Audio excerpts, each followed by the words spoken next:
Welcome back. मेरा नाम है शिवा और आप देख रहे हैं दिवाशु। आज इस क्लास में हम लोग डिस्कस करने वाले एक छोटे से टॉपिक के बारे में, हमारा वर्णमाला, जो कि यूपी टेट में इससे बहुत ज़्यादा क्वेश्चन बनते हैं और इसको हम लोग डिटेल में करने वाले हैं, क्योंकि ये क्लास हमारी जो सुपर टेट होती है उसमें भी बहुत ही मददगार होने वाली है। तो शुरू करते हैं इस सेशन को। सबसे पहले हम लोग यहाँ पे बात करें वर्णमाला, जो हम लोग डिस्कस करने वाले हैं आज क्लास को। वर्णमाला में हम लोग इससे पहले जो क्लास हो चुकी है बेसिक से, उसमें हम लोगों ने डिस्कस कर लिया था वर्णमाला को भाग है, कितने अक्षर हैं, कितने वर्ण हैं, कितने स्वर हैं, कितने व्यंजन, ठीक है, और किस किस कैटेगरी में व्यंजन को बांटा गया। तो आज हम यहाँ पर डिटेल करेंगे अपना स्वर। तो सबसे पहले वर्णमाला क्या है वो समझना पड़ेगा आपको। वर्णमाला की बात करें तो वर्णों का व्यवस्थित क्रम, वर्णों का व्यवस्थित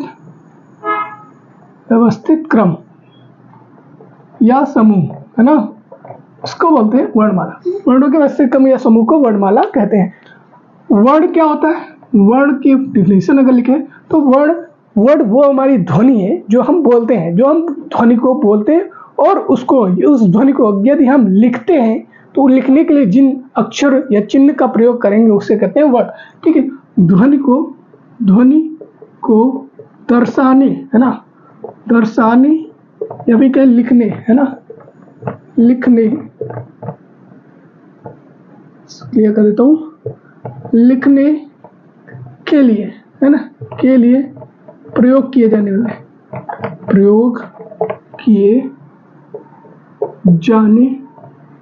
वाले चिन्ह क्या कहलाते हैं? वर्ड कहलाते हैं। तो ध्वनि को दर्शाने या लिखने के लिए प्रयोग किए जाने वाले चिन्ह उन्हें बोलते हैं वर्ण, ठीक है। अब बात करें वर्णों का समूह वर्णमाला कहलाता है। अब बात करेंगे व्याकरण। जब हम पढ़ते हैं तो व्याकरण को 3 कैटेगरी में पढ़ा जाता है, पढ़ना आता है। अगर व्याकरण आप पढ़ रहे हैं, ठीक, किसी भी सब्जेक्ट की व्याकरण आप जब पढ़ते हैं, व्याकरण, उसमें आपको 3 कैटेगरी मिलेंगी, ठीक है। सबसे पहले आपको उसका वर्ड पढ़ने पड़ेंगे, वर्ड विचार। पहला इसका टॉपिक क्या था? हिंदी में बात करते हैं, हिंदी में वर्ड विचार आता है। फिर आता है शब्द विचार, उसके बाद आता है वाक्य विचार। तो ये आप 3 चीजें पढ़नी पड़ती है किसी भी व्याकरण को पढ़ने के लिए। तो सबसे पहले हमारा वर्ड विचार आता है, जो हम वर्ड विचार में वर्णमाला को डिस्कस कर रहे हैं। तो आज के इस क्लास में हम लोग वर्णमाला हो गया कि वर्ड विचार का टॉपिक पहला है, और उसमें वर्णमाला टॉपिक, जो पहला टॉपिक आता है वर्णमाला हम लोग डिस्कस कर रहे हैं। और वर्णमाला को हमने यहाँ पे समझ लिया डिफिनेशन क्या है। तो वर्णों का व्यवस्थित क्रम या समूह को वर्णमाला कहते हैं। वर्ण क्या है? ध्वनि को दर्शाने या लिखने के लिए प्रयोग किए जाने वाले चिन्ह वर्ण कहलाते हैं। अब इन वर्णों का प्रयोग करके हम लोग बनाते हैं शब्द। जैसे हम अभी कुछ बोल रहे हैं, अपनी बातों को आप तक पहुंचा रहे हैं, तो वो किसी न किसी माध्यम से अपने विचारों का आदान प्रदान हो रहा है। ये हमारी ध्वनि के माध्यम से हो रहा है। जब हम इसी ध्वनि को लिख देते हैं तो वो हमारे वर्ण के द्वारा लिखा जाता है ध्वनि को, और उन्हीं वर्णों का प्रयोग करके हम शब्द बनाते हैं। शब्द एक अर्थ प्रदान करते हैं किसी भी बात को कहने के लिए। जब हम उन्हीं शब्दों को एक व्यवस्थित क्रम में लगा देंगे और उससे हमारे जो भाव है, जो विचार है, वो दूसरों तक पहुंच जाएगा, उसे कहेंगे वाक्य, ठीक है। तो बेसिक से हमने समझ लिया। अब बात करेंगे वर्ड के बारे में। तो वर्ड समझ गए, वर्ड को अक्षर भी कहा जाता है, ठीक। वर्ड को या अक्षर दोनों एक ही हैं। और ये जो होती है ये हमारी क्या है? सार्थक ध्वनि, है ना। ये हमारी इसे टुकड़े नहीं किए जाते। ये क्या है? सार्थक ध्वनि है। सार्थक का मतलब होता है जिसका कोई अर्थ हो, ठीक है। जैसी ध्वनि जिसका कोई अर्थ हो, सार्थक ध्वनि के टुकड़े नहीं कर सकते, टुकड़े नहीं किए जा सकते, ठीक है, किए जा सकते। दिमाग समझ गए? तो अक्षर को या वर्ड वो ध्वनि है जिसके सार्थक ध्वनि होती है और इसके टुकड़े नहीं कर सकते हैं। सबसे छोटी इकाई होती है अक्षर या ध्वनि, जो भी आप कहें, अक्षर को या वर्ण को, इसके सबसे छोटी इकाई,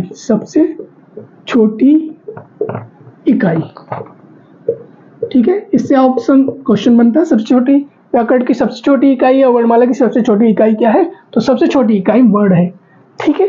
और सबसे बड़ा बात करें तो वाक्य बन जाता है। वाक्य से हमारा अनुच्छेद, पैराग्राफ, वो सब चीजें बनती हैं।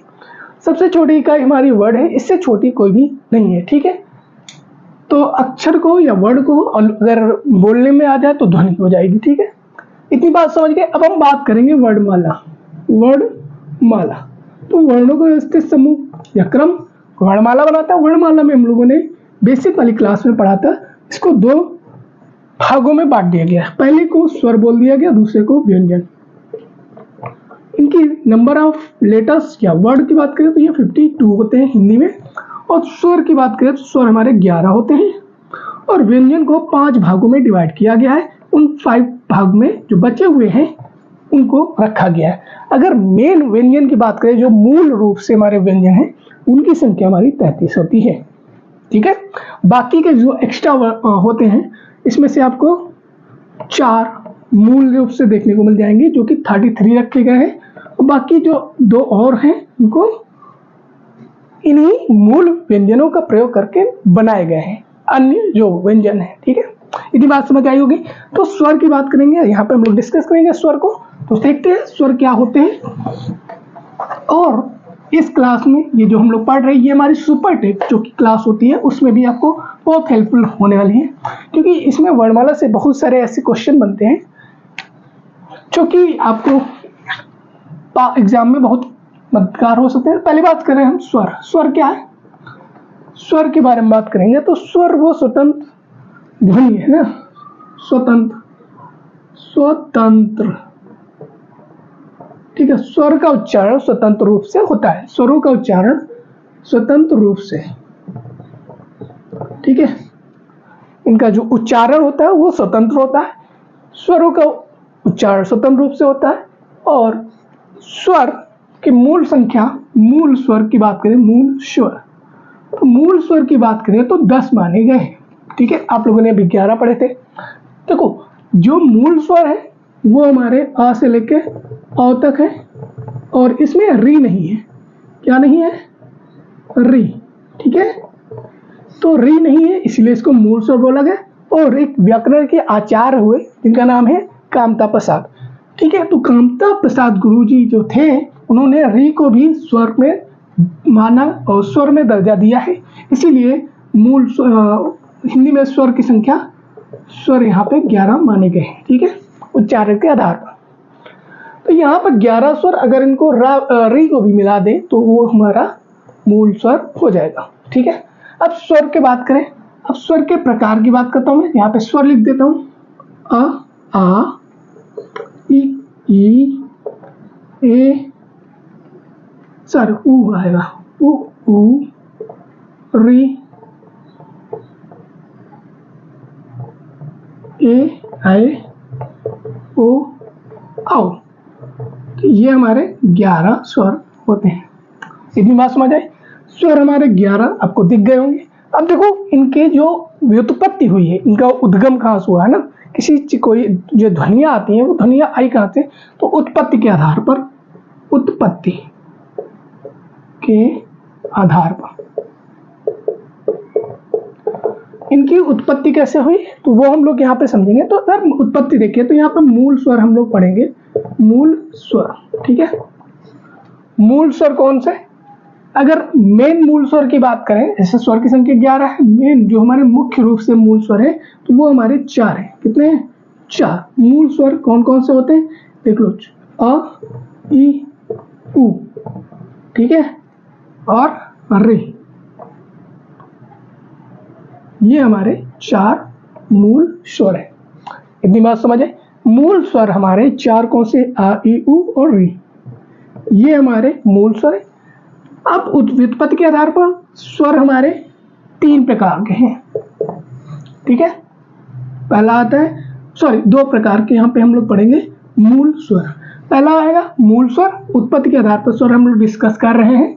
फिर से मैं रिपीट कर दूं, उत्पत्ति के आधार पर हम लोग यहाँ पर स्वर डिस्कस कर रहे हैं।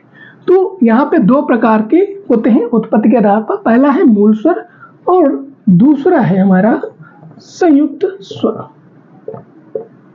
संयुक्त स्वर, ठीक है, या वो संधि स्वर। ठीक है, संधि स्वर, ठीक है, इसको संधि स्वर नाम देंगे। तो मूल स्वर और संधि स्वर, ये 2 प्रकार हैं हमारे उत्पत्ति के आधार पर। संधि स्वर के भी दो भागों में बांट दिया गया। ठीक है, पहला है दीर्घ स्वर, दीर्घ स्वर, फिर आता है यहाँ पे संयुक्त स्वर। बात समझ आई थी? अब देखो मैं यहाँ पे चार्ट बना दे रहा हूँ। तो उत्पत्ति के आधार पर जो हमारा यहाँ पर उत्पत्ति के आधार पर जो है वो दो है। पहला क्या है? मूल स्वर, मूल स्वर ऐसे बना लीजिए आप लोग। दूसरा है संधि स्वर, संधि स्वर। संधि स्वर भी दो प्रकार आ जाता है, पहला हमारा दीर्घ स्वर, दूसरा हमारा संयुक्त स्वर। ठीक है, मूल स्वर में कौन कौन से होते हैं? अ, ई, उ और री। ठीक है, इतनी बात समझ आई? ये हमारा चार हो गए। संधि स्वर की बात करें, संधि का मतलब क्या होता है? संधि का मतलब है किसी दो जुड़ने वाली चीजें।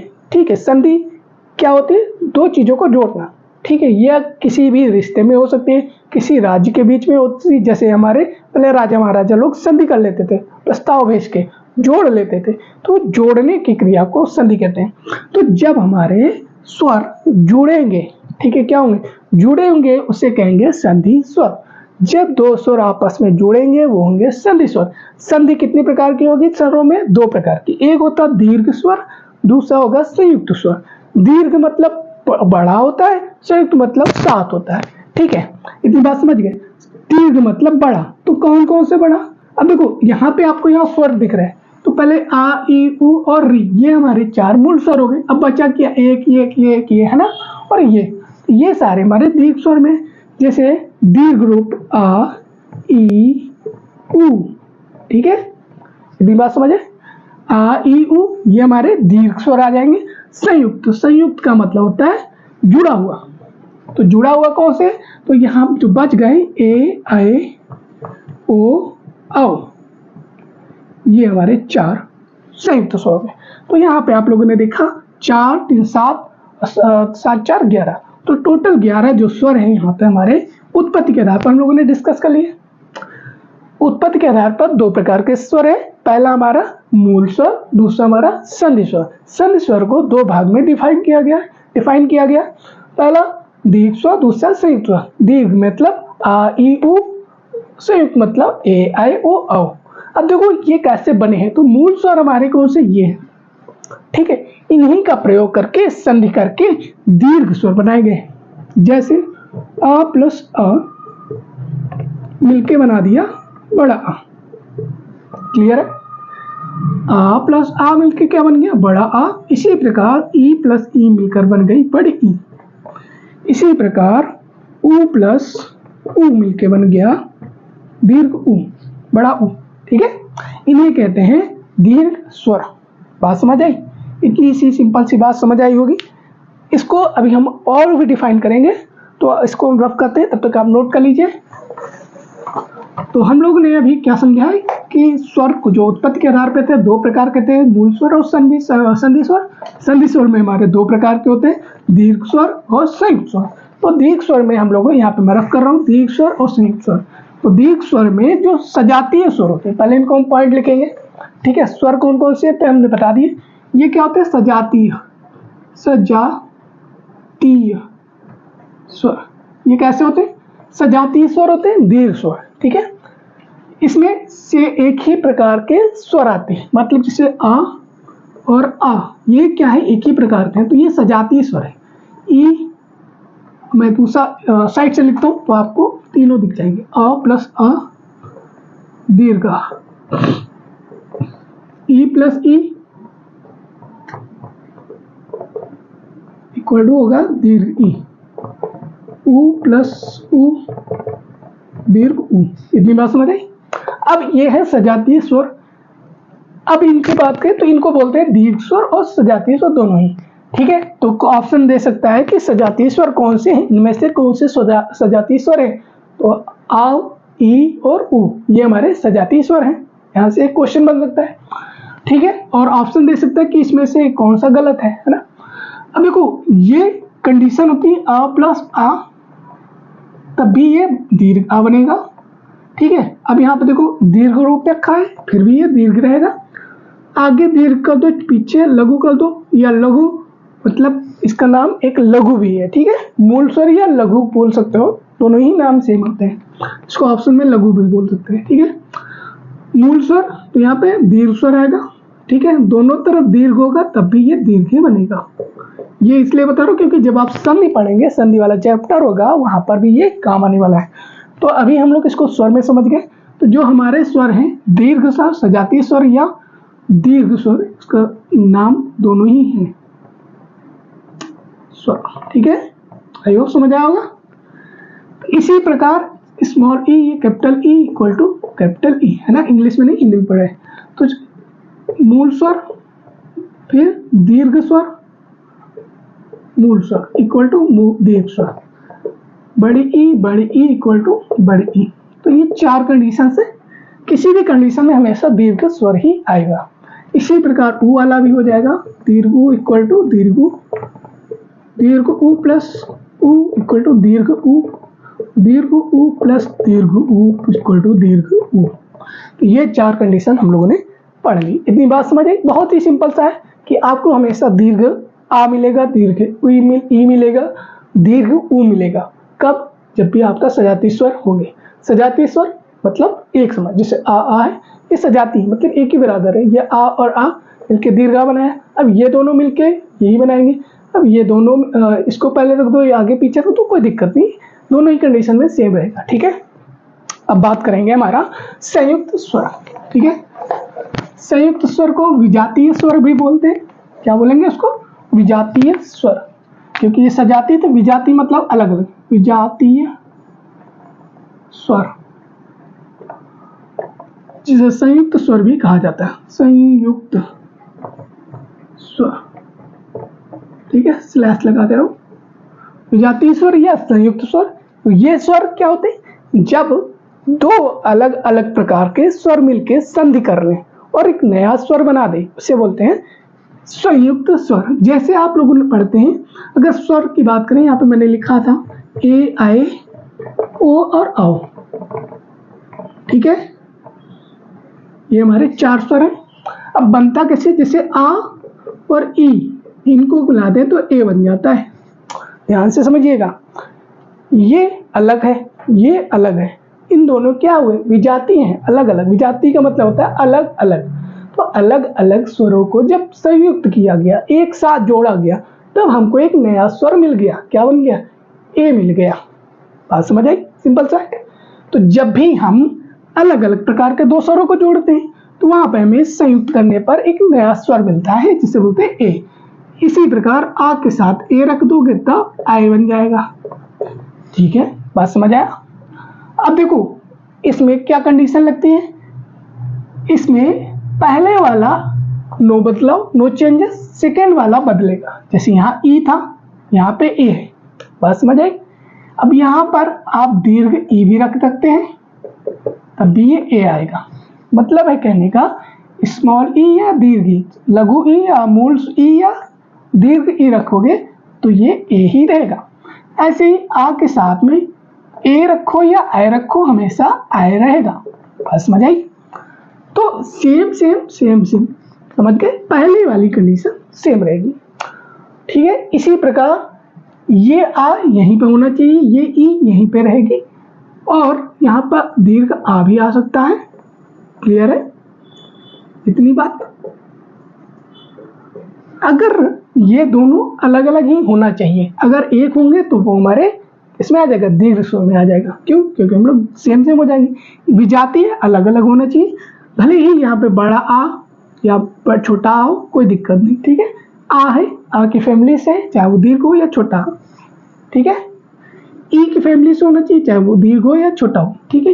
ए की फैमिली से हो, चाहे वो दीर्घ हो या छोटा हो, हमेशा आई बनेगा, और आई ई के साथ ए बनेगा और ए के साथ आई बनेगा, ठीक है। यहाँ पर ए है, यहाँ पर आई, दोनों ही कंडीशन समझ आई। बहुत ही सिंपल सी बात है।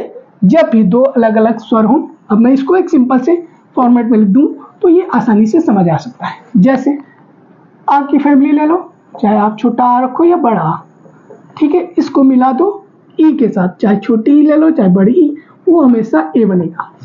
क्लियर है? ऐसे ही छोटा आ लो, ये बड़ा आ, और इसको अगर ए या फिर आई के साथ मिला दें तो हमेशा आई ही रहेगा। तो ये दो लाइन हमेशा याद रखना है, सिंपल सी बात। चाहे पहले आ जाए या ई आ जाए, आ और ई को मिलाओगे ए बनेगा, आ ई को मिलाओगे ए बनेगा, और आ ई को मिलाओगे ए बनेगा, आ ई को मिलाओगे तब भी ए बनेगा। इतनी बात समझ गए? आ के साथ ए रखोगे तो आई बनेगा, आ के साथ आई रखोगे तो बी आई आएगा, आ के साथ ए रखोगे तो आई आएगा, आ के साथ आई रखोगे तब भी आई आएगा। इतनी सी सिंपल सी बात। तो हम लोगों ने दो देख लिए। ऐसे ओ और औ क्या है, तो आ के साथ या दीर्घ आ, ठीक है, मैं दोनों एक साथ रखूँ, ऊ के साथ रख दोगे ऊ या ऊ तो ओ बनता है। ठीक है, क्या बनना है? ओ बनना है। ऐसे ही आ या दीर्घ आ के साथ ओ रख दो, ओ या फिर औ, तो हमेशा औ रहेगा। अब पूछोगे कि ये औ कहाँ से आया? चूंकि हम लोगों ने आ और ऊ को मिलाकर ओ बनाया, अगर आ और ओ को मिलाएंगे तो हमेशा औ आएगा। तो औ, चाहे आप अब औ बन चुका है ना, तो औ को भी रख दोगे तब भी वो औ ही रहेगा, कोई नया बनने वाला नहीं है। तो यहाँ पे कैसे हमारे चारों, ये 11 के 11 कैसे हमारे स्वर हैं? मूल स्वर उत्पत्ति के आधार पर कैसे इनकी उत्पत्ति हुई है ना, कहाँ से ये आए हैं, तो समझ गए कि कहाँ से ये बने हैं। तो मूल स्वर जो हमारे आ ई ऊ थे, आ ई ऊ और री, ठीक है, बात समझ आया? री, तो ये आ ई ऊ और री, ये जो हमारे मूल स्वर है, इन्हीं को मिलाकर हमारे जो बाकी के दीर्घ स्वर है उनको बनाया गया है। बात समझ आई? इतनी सी सिंपल सी बात। अब पढ़ेंगे नेक्स्ट हमारा टॉपिक स्वर, आवाज, मात्रा के, है ना, मात्रा कहे या काल, मात्रा या काल के आधार पर स्वर। ठीक है, तो क्वेश्चन आपको यहाँ पे पेपर यूपी टेट और सुपर टेट में मिल जाएगा। क्वेश्चन क्या पूछ सकता है कि इस मात्रा या काल के आधार पर कौन सा स्वर दीर्घ है ना, ठीक है, या स्वर के भेद पूछ सकता है। तो मात्रा या काल के आधार पर स्वर, तो जो हम लोग बेसिक वाला जो क्लास किए थे उसमें हम लोगों ने जो डिस्कस किया था स्वर के भेद में, तो वो हमारा मात्रा या काल के आधार पे होता है। जो भी आप लोग बेसिक से पढ़ते, छोटी सी क्लास में या बड़ी क्लास में, जो भी क्लास 6, 7, 8 में पढ़ते हो, वो हमारा मात्रा या काल के आधार पे भेद होता है। जैसे आपने पढ़ा होगा स्वर, तो स्वर के 3 भेद पढ़े होंगे। ठीक है, पहला होगा अल्प, नहीं, अल्प प्राण, महाप्राण दूसरा होता है। इसमें आपने पढ़ा ह्रस्व स्वर, दीर्घ स्वर और प्लुत स्वर। ठीक है, ये 3 प्रकार के स्वर पड़ेंगे। ठीक है, किसके आधार पर? मात्रा या काल के आधार पर। मात्रा क्या है? जो भी हम सांस लेते हैं और आवाज बोलने में, स्वर का उच्चारण करने में जितनी मात्रा हमारी श्वास की लगती है, उसके आधार पर हमने इसको 3 भागों में डिवाइड कर दिया, बांट दिया है। पहला हमारा ह्रस्व स्वर आ जाता है। ह्रस्व मतलब होता है कम, कम, ह्रस्व का मतलब होता है कम, दीर्घ मतलब ज्यादा, है ना। प्लुत का अभी बता देंगे। ठीक है, तो इसको मैं साइड में कर देता हूँ। आज समझ गए, इसके लिखने की आवश्यकता नहीं है। इतनी बात समझ गए होंगे क्योंकि आप 6, 7, 8, 9, 10 क्लास में पढ़ते आ रहे होते हैं। ह्रस्व स्वर में आपको 4 स्वर मिल जाते हैं, वही आ ई ऊ और री। ठीक है, जो हमारे मूल स्वर होते हैं। दीर्घ स्वर में हमारे जो बचे हुए दीर्घ रूप होते हैं, आ ई ए ऊ, है ना, फिर ए ऐ ओ औ, ये हमारे कैसे हो गए? ये हमारे दीर्घ स्वर हो गए। प्लुत स्वर में आप लोगों ने पढ़ा होगा हिंदी का ऐसे 3, है ना, इसको या फिर ऐसे करके ये 2 चिन्ह प्लुत स्वर के होते हैं। ठीक है, प्लुत स्वर जहां पर भी आएगा वहां पे या तो हिंदी का 3 या फिर इस तरह का अक्षर आपको देखने को मिलेगा। तो मतलब है वहां पर कौन सा स्वर है? प्लुत स्वर है। अब स्वर कैसे? ह्रस्व स्वर के उच्चारण में मैं पॉइंट लिख दे रहा हूं। ठीक है। इनके उच्चारण में एक मात्रा का समय लगता है, एक मात्रा का समय लगता है,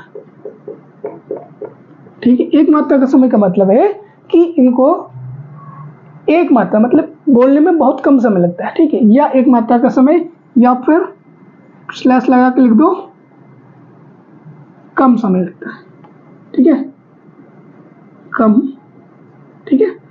एक मात्रा या कम समय लगता है, बहुत कम समय लगता है। जैसे अ इ उ रे, ऐसे बोलने में कितना समय लग रहा है, बहुत ही कम, माइनस। इसमें प्राणमय जो मात्रा किस चीज की बात कर रहा है, हवा की, है ना। जब हम इनके उच्चारण कर रहे हैं तो जो हवा है उसका यूज कितना हो रहा है, वही हमारी यहाँ पे मात्रा है। तो एक मात्रा का समय मतलब बहुत कम हवा यूज कर रहे, अ इ उ, ठीक है।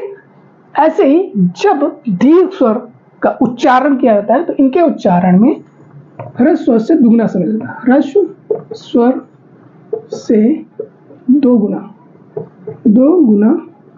समय लगता है, दिमाग समझे। तो जब हम ह्रस्व दीर्घ स्वर का उच्चारण करते हैं तो ह्रस्व स्वर जो हमारा होता है, जैसे अ इ उ, इसको उच्चारण करने में हमें 2 गुना समय लगेगा, ठीक है।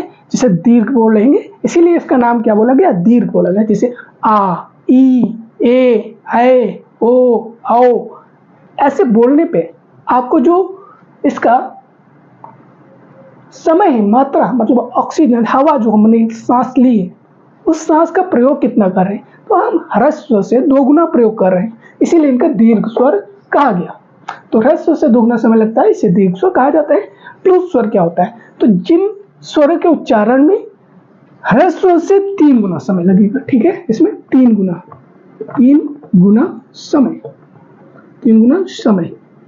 समय को ही काल कहते हैं, ठीक है। समय को काल कहते हैं, और मात्रा मतलब कितना हमें समय लगा, कितनी हमें ऑक्सीजन जो हवा थी उसका प्रयोग किया, तो इसको 3 गुना मतलब ह्रस्व से, यहाँ पे मैं ह्रस्व से 3 गुना लिख देता हूँ, ह्रस्व स्वर से 3 गुना समय, बात समझ आई।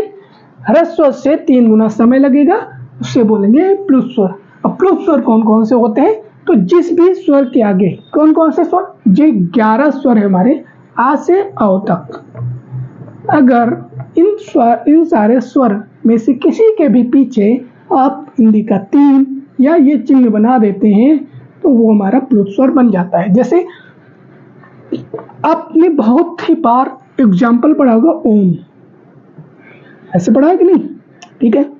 अब देखोगे तो ओम 2 अक्षर से मिलकर बना है, ओ और म से, ठीक है। तो यहाँ पे 2 अक्षर है, ओ और म। यहाँ पे ओ क्या है, स्वर है, तो यहाँ पे कौन सा स्वर है, ओ स्वर है, ठीक है। उसके पीछे हिंदी का 3 लिखा गया है, ये दिख रहा है। तो मतलब यहाँ पे जो स्वर यूज हुआ है ये कौन सा कहलाएगा, प्लस स्वर, प्लुत स्वर, ठीक है। कौन सा स्वर है, ये प्लुत स्वर है। तो जिस भी स्वर, चाहे आप आ लिख लो, ई लिख लो, ऊ लिख लो, री आ ई ऊ ए ऐ ओ औ, इन 11 के पीछे किसी के भी पीछे अगर हिंदी का 3 लिख दो या ये अक्षर लिख दो, इसका मतलब है यहाँ पर प्लुत स्वर है। बस समझ गए।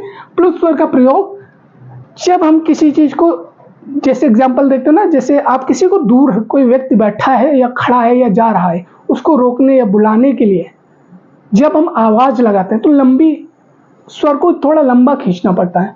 जैसे आप ओम का उच्चारण करते हैं तो ओ, जो ओ साउंड होती है उसको क्या करते हो, थोड़ा लंबा खींच रहे होते हो ना, तो ये लंबा खींचना मतलब जो स्वर है, जो हमारी हवा है, हम उसको ज्यादा देर तक खींच रहे हैं ना, ज्यादा छोड़ रहे हैं या उस शब्द का उच्चारण, उस अक्षर का उच्चारण करने में, तो ऐसे शब्द को क्या कहेंगे, ऐसे स्वर को कहेंगे प्लुत स्वर। समझ गए। तो प्लुत स्वर हमारा क्या है, अगर इसमें देखोगे तो ओ, ये हमारा प्लुत स्वर हो गया ओम में, ठीक है, ऐसे ओम। तो प्लुत स्वर बात समझ आएगी। तो ये हमारे मात्रा या काल के आधार पर स्वर हो गए, ठीक है। आगे देखेंगे हम लोग। अब हमारा नेक्स्ट टॉपिक जो हम देखेंगे स्वर, वो हम पढ़ेंगे जीव के आधार पर, ठीक है। पहले हम लोग पढ़ेंगे जीव के आधार पर। जीव आप लोगों को पता है, आपकी जीव पता ही होगी। जीभ को अगर हम बनाएं तो ये हमारी कुछ इस प्रकार की जीभ होती है, ठीक है। ये आपके गले का पास है ना, ये मान लो सपोज दैट ये आपके दांत हैं आरी जैसे, ये आपकी क्या है, टंग है, टंग मतलब जीभ। इसको 3 भाग में डिवाइड कर दो। ये हो गया, ये गले के पास का है तो इसको पश्च भाग कहेंगे, पश्च भाग। ये मिडल है तो मध्य भाग।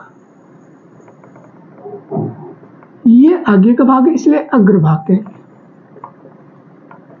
बात समझ गई? तो ये 3 भाग में हमारी जीभ को डिफाइन किया गया या डिवाइड किया गया।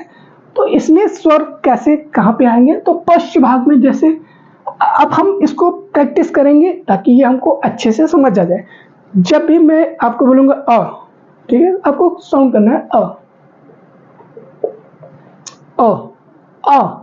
जब अ बोल रहे हो तो जो जीभ है एकदम रिलैक्स मोड में है, ठीक है। और आप इसको इस एक्टिविटी को करें तब आपको अच्छे से समझ सकते हैं। अपनी जीभ को ऑब्जर्व करें कैसे मूव कर रही है, ठीक है।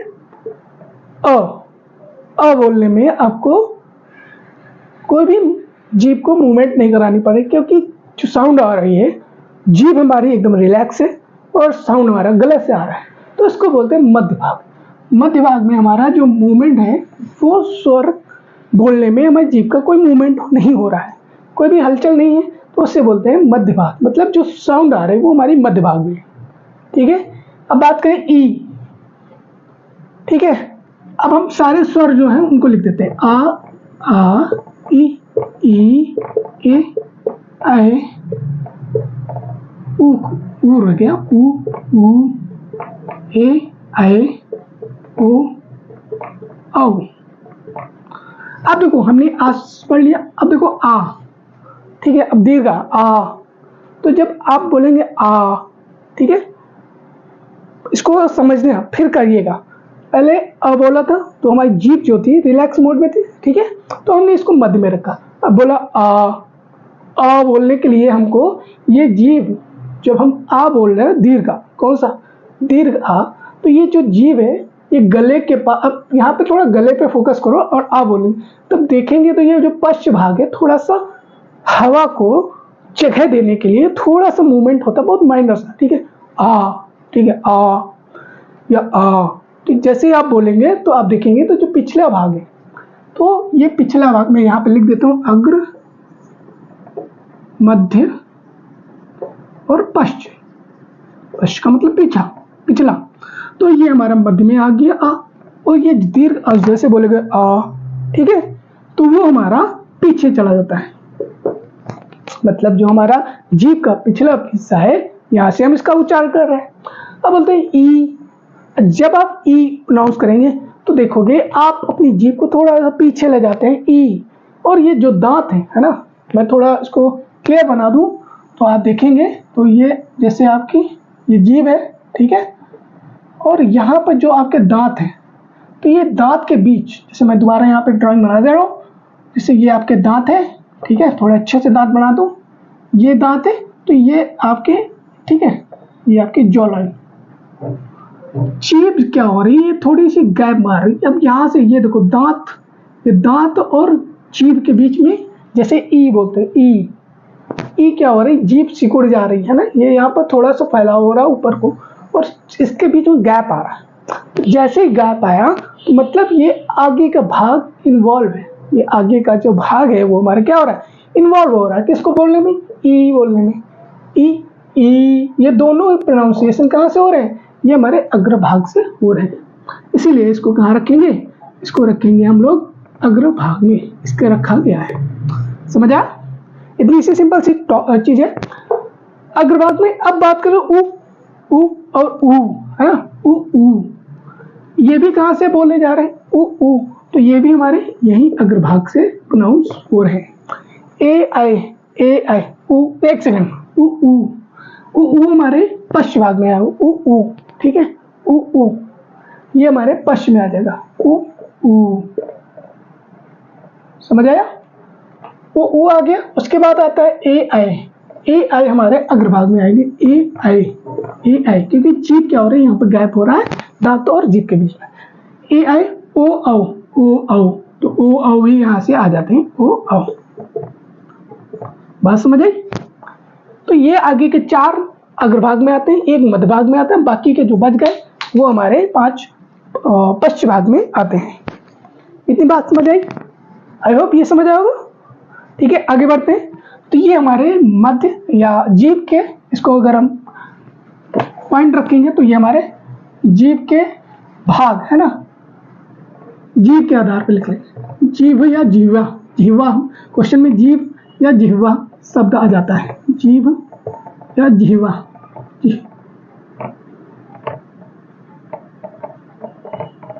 जीभ या जिह्वा के आधार पर। ठीक है, वीडियो क्वालिटी आपको थोड़ा सा कम लगेगी, लेकिन जो नॉलेज है वो एकदम टॉप लेवल का है। ठीक है, तो ये जीभ या जिह्वा के आधार पर हम लोगों ने अभी देखे हैं कितने प्रकार के, 3 प्रकार के होते हैं, अग्र, मध्य और पश्चिम। अग्र भाग में ई ए, मध्य भाग में अ, पश्चिम भाग में आ उ ओ औ। ठीक है, ये हमारे, आप इनको प्रयोग करेंगे आपको क्लियरली समझ भी आ जाएगा। ठीक है, आई होप समझ आएगा। आगे की बात करें उच्चारण स्थान के आधार पर, आगे जो हम लोग यहाँ पे स्वर पढ़ेंगे वो उच्चारण स्थान के आधार पर, क्योंकि अभी जीभ पढ़ा है, अब जीभ के बाद उसको पढ़ेंगे उच्चारण स्थान के आधार पर। उच्चारण स्थान के आधार पर। ठीक है, बहुत ही सिंपल सा टॉपिक है और बहुत ही क्लियरली मैं इसको डिफाइन कर रहा हूँ, सिंपल लैंग्वेज है, साधारण भाषा में, प्रयोग के साथ। ठीक है, क्योंकि जब आप हिंदी पढ़ते हैं, हिंदी एक ऐसा सब्जेक्ट जिसको प्रयोग के साथ नहीं पढ़ सकते। ठीक, इसको महसूस नहीं किया जा सकता, लेकिन मैं आपको यहाँ पे महसूस करा के इसको पढ़ाऊंगा। ठीक है, तो उच्चारण के आधार पर आप देखेंगे, उच्चारण मतलब है प्रोनाउंस कैसे किया जाता है। ठीक है, उच्चारण के आधार पर देखेंगे तो यहाँ पर आपको जो हमारे स्वर है, पहले मैं लिख देता हूँ यहाँ पे आपके स्वर। ठीक है,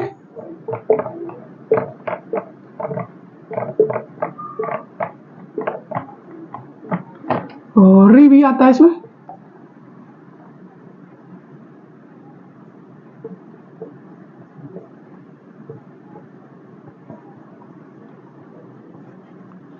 ठीक है, और री की बात करें तो री भी हमारा जो पहले वाला पार्ट था उसमें री छूट गया था, तो री जो आता है वो अग्रभाग में आ जाएगा। ठीक है, आगे के भाग में, क्योंकि रे जो बोलते हो तो वो भी जीभ को थोड़ा गैप करके दे बोलना पड़ता है, वो भी अग्रभाग में ही आता है। ठीक है, क्योंकि मूल शब्द जो हमने अभी स्टार्टिंग में बताया था, कामता प्रसाद गुरु जी जो हमारे थे आचार्य हिंदी व्याकरण के, उन्होंने री को माना है स्वर, लेकिन जो मूल स्वर की बात करें उसमें मूल स्वर में री नहीं होता है, इसलिए मैंने वहां पर नहीं लिखा था। ठीक है, वैसे री किस में आ जाएगा, वो अग्रभाग में ही आता है। अब बात करें यहाँ पे मैंने जो लिख रखा है इसके बारे में, उच्चारण स्थान के बारे में, ये हमारा सबसे पहले आपको उच्चारण, अगर आपने बेसिक जो उच्चारण वाली वर्णमाला की जो बेसिक क्लास है मेरी पहले वाली, अगर वो नहीं देखी है तो उसको एक बार जरूर देख ले, क्योंकि वो जो अब तक आप 6, 7, 8, 9, 10 जो भी क्लास में आप पढ़ते आ रहे हैं वो पूरा बेसिक है। ठीक है, उसी का सब बेसिक है, और उसको पढ़ लेंगे तो आपको ये जो उच्चारण स्थान है उसमें, आप जब मैंने व्याकरण व्यंजन पढ़ाए थे उसमें उच्चारण स्थान बताए थे। ठीक है, उसके आधार पर उसको ये समझने में बहुत ही आसानी होगी, तो उसको एक बार जरूर कर लें उस क्लास को, तब इस क्लास को देखें तो ज़्यादा बेटर से आप समझ सकेंगे।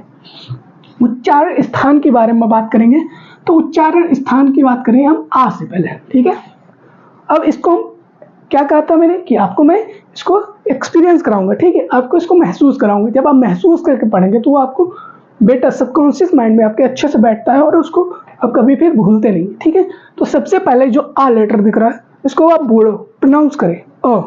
ठीक है, एक बार फिर से अ, क्योंकि कम मात्रा लगती है तो अ, तो आप जब प्रोनाउंस कर रहे हैं तो अ, तो आपके ये गले, जो गला होता है यहां से प्रोनाउंस हो रहा है, तो इस गले को बोलते हैं कंठ।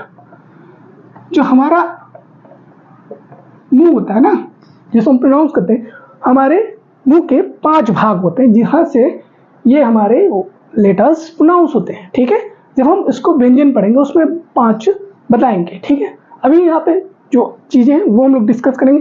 तो अ निकला और आ, ये दोनों ही कहाँ से हो रहे हैं, ये कंठ से होते हैं, इनको लिख लेंगे अ आ ई।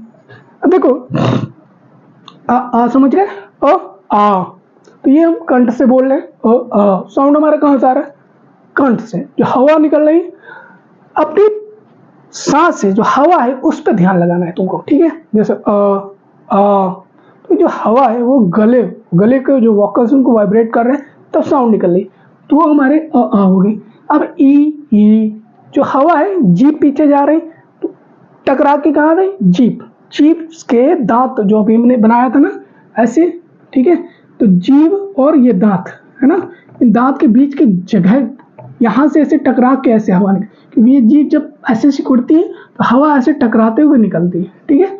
जब ये हवा टकराते हुए आएगी तो उसको बोलते हैं तालव्य, तालव्य या तालु, ठीक है। इसे तालु कह लो या तालव्य। तो ये तालव्य स्वर है, अ ई और ई, ठीक है। तालु से आ रहा, मतलब जो जीभ है वो थोड़े ऐसे सिकुड़ जा रही है, ठीक है। तालु समझ गए। उ, अगर हम बात करें उ, तो ये हमारे कहाँ से आ रहे हैं, ये हमारे उ, ओष्ठ, ठीक है। जब आप अपने होठों को गोल करेंगे उ, अब बोलिए उ, ठीक है। तो हवा क्या हो रही, जो साउंड मुंह है हमारा वो थोड़ा सर्कुलर हो रहा है, ठीक है। उ, ये आप जब बोलते हैं उ, तो ये सर्कुलर हो रहा है और इसमें से हवा क्या हो रहा है, पास हो रही, तो यहाँ से साउंड निकल रही है। तो ये उ कहाँ से आ गए, ओष्ठ, ये दोनों उ। अब बात करें री, जब आप बोलते हैं तो री, जब आप बोलेंगे री, देखेंगे आपकी जो टंग की जो पॉइंट होती है, नोक है ना, ये जीभ क्या हो रहा है, एक तो ये मुड़ रही है और यहाँ पे वाइब्रेशन हो रहा है, ठीक है। री, तो ये री जब बोलते हैं तो ये क्या होता है, ये जीभ ऐसे मुड़ जाती है ना, ठीक है। कुछ इस प्रकार की आपकी जीभ होती है, कंडीशन आपके मुंह के अंदर, ठीक है। ये ऐसे आपकी दांत है, ठीक है। तो ये जीभ क्या हो रहा है, ऐसे मुड़ रही है, तो इसका बोलते हैं मूर्धा मतलब मुड़ा हुआ, मूर्धा। तो ये जो री आती है, प्रोनाउंस होती है हमारी, वो हमारी कहाँ से होती है, मूर्धा से। ए आई, तो ये अगर देखोगे ए और आई, इसको बोलो ए आई, तो वापस से जो जीभ हमारी है जो थोड़ा सिकुड़ के बोलती है, और ये बोलते हैं तालव्य, ए आई। अब आता है ओ, तो ये हमारे कहाँ से आ रहे हैं, ओ हमारे, ये हमारे ओष्ठ से आएगा, ओ। बात समझ आया। तो ये हमारे उच्चारण स्थान के आधार पे है, ठीक है। अभी जो हमारे ये ए और ओ है, ये थोड़ा करेक्शन करेंगे, क्योंकि आप जब बोलते हैं, ठीक है, आपके कभी कभी एक या एक से अधिक अंग भी इन्वॉल्व होते हैं किसी भी साउंड को प्रयोग करने में। जैसे अभी हमने पढ़ा था ए और आई, ओ, तो ए आई ताल और कंठ तालव्य, ठीक है। कंठ तालव्य होते हैं ए और आई, ठीक है। इसमें कंठ भी इन्वॉल्व है और तालु भी, तो कंठ तालव्य कहेंगे। और ओ औ की बात करें तो ये कंठ और ओष्ठ, मतलब होठ, ओष्ठ है ना, कंठ और ओष्ठ इनमें क्या होते हैं, इसमें इन्वॉल्व होते हैं, तो ओ औ इस प्रकार से हो जाएगा, ठीक है। इतनी बात समझ आई। तो ये हमारे उच्चारण स्थान के आधार पे है। तो पहला कंठ, दूसरा तालव्य, तीसरा ओष्ठ, फिर मूर्धा, कंठोष्ठ, कंठ तालव्य, कंठोष्ठ, ठीक है। ये आपको समझ आया होगा। ये हमारे हैं उच्चारण स्थान के आधार पर। और एक करेक्शन और कर लेना, जो री वाला जो हम लोगों ने पढ़ा था अभी भाग में, वो हमारा पश्च भाग में आ जाएगा, ठीक। पश्च भाग में री आ जाएगा, ठीक है। थोड़ा डाउट हो गया था, कंफ्यूजन हो गया था, बात समझ आए। री, क्योंकि री जब आप बोलते हैं तो जो हवा हो रही है री, तो ताकत यहाँ गले से, जो हवा गले से कस के निकलती है, तो री को जो जीभ की टंग की पॉइंट है उसको वाइब्रेट करती है, तब हमारी री निकलती है। इसीलिए ये पश्च भाग इसमें इन्वॉल्व होता है, पश्च भाग, ठीक है। तो री का उच्चारण स्थान, क्योंकि हवा पहले कहाँ टकरा रही, उस पर बात करेंगे, क्योंकि हवा टकराने से जीभ में वाइब्रेशन हो रहा है, तो उससे पहले कहाँ टकराई, पहले हमारी कंठ में टकरा रही, कंठ से आ रही है, तो कंठ से आने के लिए तो पश्चभाग ही तो इन्वॉल्व होगा, तो इसीलिए इसको पश्चभाग में रखेंगे, क्योंकि वहाँ पहले हमारी हवा इन्वॉल्व हुई है। ठीक है, तो ये करेक्शन कर लेना। और ये थे हमारे स्वर के भेद। एक भेद हो रहा है, वो सिंपल सा है, छोटा सा, मात्रा के आधार पर। ठीक है, मात्रिक स्वर। ठीक है, तो यहाँ पे एक मात्रिक और द्विमात्रिक, एक मात्रिक स्वर, दूसरा होता है द्विमात्रिक स्वर, मतलब जिसमें दो मात्राएं है ना। मात्रा समझ गए ना, मात्रा का यहाँ पर सांस है ना, सांस से ले लो, या फिर जो हमारी मात्राएं लिखते हैं ए आई है ना, उसमें काउंट करें तो अ जिसमें बोलते हो, अ का साउंड ये कैसा है, ये अ एक मात्रिक स्वर है। ठीक है, बाकी के जो भी बच गए हैं दीर्घ आ ई उ है ना, मतलब यहाँ से मैं लिख दूंगा, शॉर्ट में लिखना चाहूँ तो दीर्घ आ से लेके औ तक। ठीक है, आ से लेके औ तक द्विमात्रिक स्वर होंगे और एक मात्रिक स्वर आ होगा। ठीक, तो ये थे हमारे उच्चारण के आधार पर जो भी थे स्वर के भेद जो आप लोग पढ़ते हैं, है ना। तो इतने सारे हम लोगों ने स्वर के भेद पढ़े और इससे रिलेटेड हम लोग क्वेश्चन कल डिस्कस करेंगे। ठीक है, आई होप कि क्लास आपको समझ आई होगी। So please like share subscribe कर देना। Thank you for watching.